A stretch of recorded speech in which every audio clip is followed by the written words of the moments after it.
Meus irmãos, boa tarde, a paz do Senhor Jesus para todos. Como sempre, às terça-feiras, sempre temos deixado uma mensagem para os amados irmãos, mensagem essa para a edificação das vossas vidas. E hoje, terça-feira, 18 de agosto de 2020, queremos deixar uma palavra da parte de Deus para as vossas vidas. Desde já louvo a Deus pela vida dos irmãos da congregação do Bom Nome. Queremos rogar as orações dos santos ao nosso favor para que Deus continue nos dando de sua graça, Meus amados, o texto que eu quero fazer uso se encontra na carta de Paulo, carta paulina, carta aos Romanos, capítulo de número 12 e versículo 2. É um texto muito conhecido, por sinal até já preguei nesse texto, mas não uma mensagem que hoje eu vou pregar. Então, Romanos capítulo 12, versículo 2 diz o seguinte: E não vos conformeis com este mundo, mas transformai-vos pela renovação do vosso entendimento, para que experimenteis qual seja a boa, agradável e perfeita vontade de Deus. Meus amados, eu quero falar sobre vontade. Vontade, nós sabemos que é um elemento, podemos chamar assim, que foi dado ao homem, O homem tem as suas vontades, Chamado de vontade própria ou vontade alheia, Mas quando eu olho para esse texto, nós entendemos que aqui fala da vontade de Deus, Eu até já tenho dito que uma das vontades mais difíceis de ser atendida se chama a vontade de Deus, por incrível que pareça. E olha que é a melhor vontade, Porque Deus jamais vai querer para os seus aquilo que não é bom. Mas por que é uma das vontades mais difíceis de ser atendida é a vontade de Deus? Primeiro, porque a vontade de Deus, ela impõe, ou exige, ou requer daquele que vai atender a vontade de Deus uma renúncia, que vem através de um sacrifício. E como somos sabedores, aquilo que nos impõe sacrifício, dificilmente a gente faz, mas é para fazer. A Bíblia deixa bem claro que Deus, ele não aceita ou não quer o sacrifício quando é de tolo. Mas aquilo que o próprio Deus está querendo, jamais é um sacrifício, embora que seja um sacrifício, mas não é um sacrifício de tolo, porque ele mesmo não quer receber esse sacrifício. Então, quando eu olho para esse texto do apóstolo Paulo, escrevendo aqui aos Romanos, quando ele diz nesse verso: e não vos conformeis com este mundo, ou seja, é aqui uma dica para o crente, para o cristão, o servo de Deus, não se conformar com as coisas do mundo. Nós sabemos que, como cristão, nós não podemos se conformar com as coisas do mundo, ou seja, o crente que se conforma com as coisas do mundo, na verdade, ele está mais mundano do que cristão, se é que ele é cristão, Mas, se ele diz que é servo de Deus, que é cristão, que é crente, que congrega, então ele não pode se conformar com as coisas do mundo. Por quê? Porque as coisas do mundo, na verdade, são contrárias às coisas de Deus. E uma contrariedade muito grande, Na verdade é que há uma grande diferença da vontade de Deus para a vontade das coisas do mundo, digamos assim. Então o crente, ele não pode se conformar com as coisas deste mundo, ou seja, o mundo não pode ser mais apetitoso ao crente. O crente não pode ter mais prazer com as coisas deste mundo. É bem verdade que é uma luta travada, é uma dificuldade a gente realmente não se conformar com as coisas desse mundo, porque a todo custo a tecnologia, a influência maligna, mundana, satânica, ela faz de tudo para que o cristão venha sentir prazer nas coisas desse mundo. E eu até diria que para a carne, né, são prazerosas, mas nós não podemos sentir mais prazer naquilo que satisfaz a carne. Até porque o próprio apóstolo Paulo, ele diz que nós não estamos mais vivos para o mundo, nós estamos mortos para esse mundo. Em Gálatas ele deixa bem claro que o cristão está morto para o mundo e vivo para Deus. Então, se eu estou morto para o mundo, então nada desse mundo mais me faz ter prazer, né?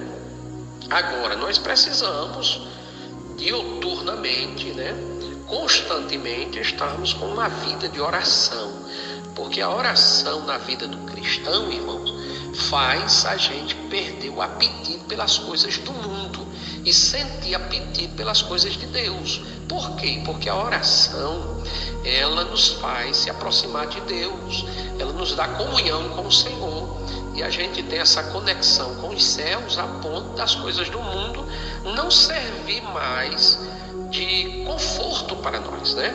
Ou seja, nós não temos mais esse conforto nas coisas deste mundo. Na continuidade do verso, Paulo diz: mas transformai-vos pela renovação do vosso entendimento. Ou seja, o nosso entendimento agora é outro, irmão. O que antes nós entendíamos, agora nós não entendemos mais, né? Tanto é que nesse novo entendimento somos muitas vezes incompreensível para algumas pessoas, ou seja, as pessoas não nos compreendem mais, porque não é para compreender, a nossa mentalidade agora é outra. Paulo diz que agora nós temos a mente de Cristo, e quem tem a mente de Cristo, ele pensa nas coisas do alto, lá de cima, né? Por isso que o crente aqui na terra, mas é como se estivesse voando, né? Tem aquelas pessoas que às vezes andam andando assim, como se estivesse meio aéreo, meio alheio, e as pessoas dizem: fulano parece estar voando. Assim é o crente. As coisas do mundo agora, para o crente, não satisfaz mais. Então o crente é andando aqui na terra, mas com a mente lá do alto, né? Se realmente ele é aquele cristão que tem comunhão com Deus. Pois bem, na continuidade do verso, que é realmente o que eu quero pregar nessa mensagem, Paulo continua no verso, e agora ele dizendo assim: para que experimenteis. Ou seja, quando nós não se conformamos mais com o mundo, quando o mundo não nos traz mais conforto, quando estamos mortos para o mundo e agora somos essa pessoa renovada, né? Que agora transformamos as coisas pela renovação do nosso entendimento, ou seja, desse novo entendimento, desse entendimento agora, que agora veio através da transformação, dessa mudança, né, de vida. Então agora nós vamos experimentar. Paulo está falando aqui de um experimento, que vai experimentar. O cristão que não se conforma com o mundo, o cristão que renova essas coisas pelo seu, ou melhor, transforma essas coisas pelo seu entendimento, ele vai experimentar. Experimentar o quê? Paulo vai falar aqui da boa, agradável e perfeita vontade de Deus. Ou seja, agora estamos aptos para experimentar a vontade de Deus. A vontade de Deus, como eu já falei anteriormente, é uma vontade que não é muito fácil de ser atendida. Mas quando o cristão tem essa conexão com o céu, quando o cristão não tem um mundo mais como conforto, né?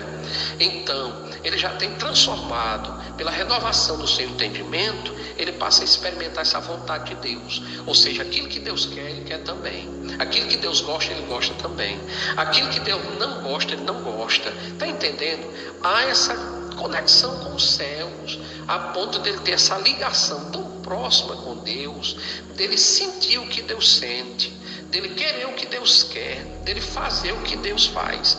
É isso que nós temos que fazer, querido, para nós atendermos esta vontade de Deus. Então, o cristão tem que viver de acordo com a vontade de Deus. Deus tem uma vontade assim como você tem. Ou seja, Deus lhe criou deu livre-arbítrio, e dentro desse livre-arbítrio, Deus lhe deu uma vontade, uma decisão de escolha. Ou seja, você tem a vontade, você decide por aquilo que você tem vontade. Agora, depois que nós aceitamos a Jesus, que agora servindo ao Senhor, nós temos que entender que nós temos agora que fazer a vontade de Deus. Não é mais a nossa vontade, nem a vontade de fulano, e muito menos de Beltrano. Apesar que existem pessoas que às vezes nem atendem às suas próprias vontades. Ele tem vontade de uma coisa, mas ele faz a vontade de outro. Tipo, por exemplo, que não é isso aqui que na verdade eu quero afirmar, dizer que é exatamente assim. Mas você é funcionário de uma empresa e você tem uma vontade naquela empresa fazer determinada coisa, mas o seu patrão, que é o dono da empresa, a vontade dele já é diferente. Então você vai fazer a sua própria vontade ou a vontade do seu patrão? Você vai fazer a vontade do seu patrão. Por quê? Porque você é funcionário. Isso não quer dizer que você não tem uma vontade própria. Você tem uma vontade. Tem deles até que às vezes, pela intimidade que tem com o patrão, ele diz: ó, patrão, melhor seria assim. Ou seja, esse melhor seria assim, ele está dizendo, na minha vontade era assim. Mas o patrão disse: não, mas tem que ser assim, porque é a minha vontade. Então, entre a vontade do funcionário e a vontade do patrão, ou seja, é a vontade do patrão que prevalece. Então, agora, como crente, como servo de Deus, como cristão, nós temos que entender que não é a nossa vontade agora que vai prevalecer. Ou seja, a gente continua com as nossas vontades. Mas as nossas vontades agora, elas não podem ser mais atendidas. Está entendendo, meus irmãos? Ou seja, por quê? Porque nós servimos um Deus que tem também vontade própria. E nós temos que atender essa vontade de Deus. E essa vontade não é simplesmente uma vontade. Paulo diz aqui que essa vontade ela é boa, ela é agradável e ela é perfeita. Então por que não atender a vontade de Deus? Se primeiro ela é boa, segundo ela é agradável e terceiro ela é perfeita. E talvez você me pergunte, irmão, mas por que tantos crentes? Porque tem muitos crentes que não atendem à vontade de Deus, mesmo sendo boa, agradável e perfeita. Porque eles dizem que são servos, mas não são. Eles dizem que são obedientes, mas não são. Porque quem é servo e quem é obediente jamais vai deixar de fazer para aquele que ele diz que é servo e que obedece. A verdade é essa. E nem todo crente, nem todo que se diz cristão, eles são obedientes, são servos. Jesus falou sobre isso, sobre a questão de servir. Jesus chegou até a dizer: ora, se eu que sou o Senhor vim servir, imagine vocês que são servos. Então, irmão, entenda, ponha isso na sua mente, deixe Deus ministrar no seu coração, seja sensível à voz de Deus, seja obediente, seja um legítimo servo, faça a vontade de Deus. É tão bom quando a vontade de Deus é feita, é tão bom quando a vontade de Deus prevalece. Com certeza os irmãos já ouviram por inúmeras vezes aquele ditado ser dito, né? Fulano quebrou a cara. E eu costumo dizer que quando alguém quebra a cara, ele quebra o nariz. Porque não tem como quebrar a cara e não quebrar o nariz, né? Então, não quebre a cara, não quebre o nariz. Faça a vontade de Deus. A vontade de Deus, ela é boa. A vontade de Deus, ela é agradável. A vontade de Deus, ela é perfeita. Deus sabe o que quer. Tem gente que não sabe o que quer. A gente costuma até, às vezes, dizer: fulano não sabe nem o que quer. E é mesmo, tem gente que não sabe o que quer, mas Deus sabe o que quer. Tanto para ele, como também para você. Para você ter uma ideia, meus amados, para vocês terem uma ideia. Deus, ele é tão profundo, ele é tão tremendo, ele é tão maravilhoso, que Deus sabe o que é melhor para você do que você mesmo. Mas, irmão, tem mais que eu sei o que é melhor para mim, sabe? Todo ser humano sabe o que é melhor para ele. Até porque ele tem uma consciência, né? Ele não é inocente, ele é adulto, ele sabe o que é melhor para ele. Mas por que que mesmo assim, sabendo o que é melhor para cada um, às vezes as pessoas ainda fazem escolhas erradas? Porque tem coisa que você não sabe o que é o melhor, nem para você mesmo. Por isso que Tiago diz: pedis e não recebeis, porque pedis mal. Tem pedido que as pessoas fazem achando que é o melhor para elas e acaba não sendo o melhor, porque nem elas mesmas, como diz o ditado, sabem o que quer. Agora Deus sabe o que quer, o que você precisa. Deus sabe muito bem. O salmista diz que Deus, ele sonda os pensamentos, esquadrinha o coração. O salmista diz que antes que a palavra chegue à boca, Deus já sabe. Ou seja, antes do pensamento ser formado, Deus sabe que você vai pensar. Antes de você pensar, Deus sabe que você vai falar antes de você falar. E por que isso, irmão? Mas porque foi Ele que te criou. Ele é Deus, Ele é eterno. Ele é aquele que não tem como se explicar na sua plenitude. Deus é soberano, é poderoso. Então, vamos fazer a vontade de Deus. Então, nessa mensagem eu quero falar sobre a vontade de Deus, que infelizmente muitas pessoas não fizeram a vontade de Deus, se deram mal na vida, não foram bem sucedidos, porque quando a gente não faz a vontade de Deus, a gente não é bem sucedido, a gente se dá mal na história. Mas fazendo a vontade de Deus, a gente se dá bem, a gente é bem sucedido, a gente é próspero, as pessoas reconhecem, as pessoas veem. É isso que Deus quer, o nome de Deus na sua vida ser glorificado. Deus não quer, perdão, irmãos, Deus não quer que você se dê mal na vida, que você se dê mal na história. Deus não quer que você sofra, Deus não quer que você padeça, Deus não quer que você venha passar por coisas difíceis. Não. Às vezes Deus permite, a gente costuma dizer que Deus permite e permite mesmo, que tudo é na permissão de Deus, mas essa permissão de Deus foi por conta de uma desobediência, foi por conta de uma teimosia, de uma dureza de coração, de uma embirra, de uma decisão precipitada. Porque não fizemos a vontade de Deus. Mas faça a vontade de Deus para você ver como você vai ser bem sucedido, como as pessoas vão lhe admirar, como as pessoas vão lhe elogiar, como você vai ser destacado, como você vai ser próspero se você fizer a vontade de Deus. Faça a vontade de Deus, porque aquele que faz a vontade de Deus, ele não se dá mal, pelo contrário, só se dá bem na vida. Mas se nós fôssemos aqui falar em inúmeros casos que a Bíblia fala, irmãos, nós íamos passar a tarde todinha, a mensagem ia ficar comprida demais, ia ficar difícil até dos irmãos querem ouvir, porque em áudio, mensagem comprida demais, os irmãos não querem ouvir, né? Mas eu não quero tomar muito espaço, não quero tomar muito tempo para os irmãos ouvirem essa mensagem. Mas vamos falar aqui de algumas pessoas que deixaram de fazer a vontade de Deus e sabiam qual era a vontade de Deus. Porque Deus jamais, irmãos, vai querer que você faça a vontade dele sem ele dizer qual é essa vontade, né? Deus é lindo, Deus é perfeito em tudo. Se nós pegarmos no começo logo, no começo da história da raça humana, qual era a vontade de Deus para aquele casal? Não era que eles ficassem como diz o ditado, de boa, né? Não gosto nem muito de usar essa expressão, mas como ela é uma expressão assim, bem atual, né? Então a vontade de Deus é que aquele casal, Adão e Eva, vivesse bem, né? Fossem prósperos,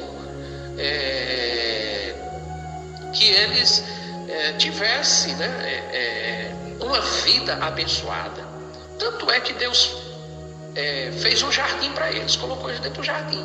E como Deus queria ver eles bem, Deus chamou Adão e disse assim: olha, Adão, de todos os frutos dessas árvores que tem fruto, você pode comer, mas não coma daquela ali não. Aí Deus apontou e disse que a árvore do fruto que Deus estava dizendo que não era para comer era no meio do jardim, ou seja, se vinha de distante, tinha como Adão se atrapalhar.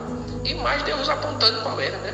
Deus disse assim: olha, Adão, é daquele fruto ali, daquele fruto, não coma não. Deus queria tanto que ele se desse bem na vida, que Deus disse: não coma, porque se você comer você morre, né? E tem muitas pessoas que têm morrido e morreram porque se deram mal na vida, né? Tem a morte natural, porque, como diz o ditado, ninguém nasceu para semente. Nós sabemos que é nascer, crescer e morrer, né? Mas existe aquela morte precipitada, aquela morte porque alguém se deu mal na vida, né? Então, Deus queria o bem para eles, Deus queria o melhor. Mas a Bíblia diz que Eva, infelizmente Eva, que eu não vou culpar só ela, então também teve culpa, mas se iniciou com Eva, que sabia também da mensagem de Deus. Eva ficou olhando para o fruto e desejando, como os irmãos já sabem da história. E daí Eva simplesmente deixou de fazer a vontade de Deus para fazer a vontade dela. A vontade dela era comer o fruto e a vontade de Deus era não comer. Então, meu irmão, se a vontade de Deus na sua vida é para você não fazer, não faça. Porque se você fizer, Deus não vai usar esse linguajar. Mas no linguajar humano, quando a pessoa faz o que não é para fazer, aí as pessoas chamam de teimoso, Tem muito crente teimoso. Ele sabe que não é para fazer. O dirigente está orientando, o pastor está orientando, o irmão está orientando, o pai está orientando. Inúmeras pessoas dizendo, não faça, não faça, não faça. Mas ele vai lá e faz. Ou seja, teimoso. Então, como existe um preço para o teimoso, para o desobediente, para aquele que faz a sua vontade, né? Vontade própria, sabendo que é contra a vontade de Deus, vai pagar o preço. E os irmãos sabem muito bem. Por conta dessa vontade própria ser atendida, né? Porque Eva comeu fazendo a vontade dela. Depois ofereceu a Adão, que também comeu fazendo a sua vontade. Ou seja, não fizeram a vontade de Deus. A vontade de Deus era para eles não comer, mas infelizmente eles comeram. Então, meus amados, nós vamos ficando por aqui, mas com essa mensagem eu quero trazer para os irmãos essa orientação. Não faça a sua vontade. Lute contra a sua vontade. Mas, irmão, tem uma que é muito ruim, dá vontade da gente fazer aquilo que a gente gosta. Sim, mas aquilo que você gosta, fazer a sua vontade, agrada ou desagrada a Deus? Porque se desagradar a Deus, não faça. Vá por mim, né? Eu sou seu irmão, sou seu amigo, quero o seu bem, quero ver você próximo, quero ver você se destacando, quero ver você se desenvolvendo. Então, o meu conselho é, não faça a sua vontade, faça a vontade de Deus. Por quê? Porque a vontade de Deus, ela é boa, ela é agradável e ela é perfeita. E você, como cristão, que tem o Espírito Santo de Deus na sua vida, que lhe orienta constantemente, porque o dirigente, o pastor, o seu líder, o seu pai, nem toda hora ele pode lhe orientar, porque às vezes ele está ausente, às vezes ele está distante de você, mas o Espírito Santo não tem como se distanciar, a não ser que você peque. Mas se você não pecar, o Espírito Santo ele está dentro de você, para justamente quando acontecer, de numa ocasião dessa, entre a vontade de Deus e a sua vontade, o Espírito Santo dizer, não faça a sua vontade, não faça isso. E eu, como dirigente da congregação, os irmãos sabem, a gente sempre tem orientado os irmãos. Eu tenho dito para os irmãos, não usem, mas tem crente usando. Não diga, mas tem crente dizendo. Não vá, mas tem crente indo. Não faça, mas tem crente fazendo. Se eu estou dizendo não use, não faça, não diga e não vá, é porque Deus está mandando eu fazer isso, eu dizer para os irmãos. Jamais eu vou dizer para os irmãos faça, se os irmãos vão se dar mal na vida, Deus o livre. Seria com certeza uma covardia minha, eu como orientador, como servo de Deus chamado para fazer a obra de Deus, estar à frente do trabalho, vou orientar os meus irmãos a fazer o que é certo. Primeiro a gente recebe, como dirigente, primeiro a gente recebe a orientação de Deus. Ou seja, para eu pregar essa mensagem aqui, eu tive que orar, eu li a Bíblia, eu meditei. Ou seja, porque antes da gente entregar, primeiro a gente recebe. Todo ministrante, primeiro ele recebe de Deus para entregar para o povo. Era assim que acontecia no Antigo Testamento. Primeiro Deus falava com o profeta, para depois o profeta falar com o povo. E hoje é assim, primeiro Deus fala com o pregador, para depois o pregador falar com o povo. Então, se a mensagem é de correção como essa, primeiro essa correção vai passar pelo pregador, para poder passar essa correção para os demais. Então, meus irmãos, mais uma vez eu digo, vá por mim, vá pelo que eu estou dizendo. Não faça o que não é para fazer. Eu já tenho dito aqui no púlpito dessa igreja, e quando os trabalhos voltar ao normal, nós temos os cultos de doutrina presencial, que eu estou ansioso para isso, eu vou continuar com aquelas mensagens como essas aqui, orientando os irmãos. Por quê? Porque eu quero ver os irmãos no céu. Eu vou para o céu, eu tenho essa certeza. Aceitei Jesus, Ele perdoou meus pecados, escreveu meu nome no livro da vida. E eu vou permanecer fiel até o fim, que é para poder ir para o céu. Mas eu não quero chegar no céu sozinho. Eu quero chegar no céu e ver meu irmão. Já pensou a felicidade de um pastor? Embora que lá nós não vamos ser mais pastor, embora que lá nós não vamos ser mais marido, embora que lá nós não vamos ser mais pai, mas nós vamos se conhecer. Aí já pensou a felicidade desse pastor, desse pai, desse irmão? Ver o companheiro lá, ver o irmão, ver a irmã, ver todo mundo lá que congregou com ele. Então esse é o nosso desejo. O meu desejo é esse, é de lhe ver no céu. Por isso que eu estou lhe orientando. Não faça o que não é para fazer. Não faça a sua vontade. Não faça, pare de teimosia. Se não é para jogar, não jogue. Se não é para usar roupa que não é para usar, que não é para crente, que pega mal, é feio, sabe? É sensual, não faça. Você é crente, você é servo de Deus, você é uma mulher santa, você é uma mulher crente, então se vista, se comporte, se trate como uma pessoa decente, como um servo de Deus. Você está caminhando para o céu. No céu não entra desmantelado, no céu não entra pessoas vestindo de qualquer jeito, andando de qualquer jeito, fazendo qualquer coisa, não, irmão. No céu só entra santo, lavado, remido no sangue de Jesus. No céu só entra quem é obediente, no céu só entra quem é servo, no céu só entra quem faz a vontade de Deus. Faça a vontade de Deus. A vontade de Deus, ela é boa, agradável e perfeita. Que Deus continue abençoando. No nome de Jesus, um forte abraço para os irmãos e mais uma vez, rogo as vossas orações no nosso favor.